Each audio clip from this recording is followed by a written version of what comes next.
اور مولا علی کے منکروں خصوصی توجہ کرو اس بات پہ، میں یہ تمہیں نصیحت کر رہا ہوں۔ بھائی نماز کی بڑی شان ہے، پر نبی نے یہ نہیں کہا کہ میری ساری امت نماز پڑھے تو اللہ دوزخ کو نہ بناتا۔ روزے کی بڑی شان ہے، پر یہ کہیں نہیں فرمایا کہ ساری امت روزہ رکھے تو اللہ دوزخ کو نہ بناتا۔ بھئی حج کی بڑی شان ہے، پر نبی نے یہ نہیں کہا کہ اگر ساری امت حج کرے تو اللہ دوزخ کو نہ بناتا۔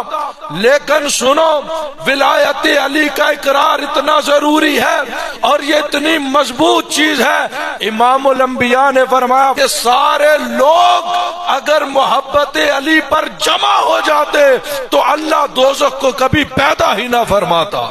تو تمہیں یہ بات تو سمجھ میں آ گئی کہ دوزخ بنی ہی علی کے منکروں کے لیے ہے۔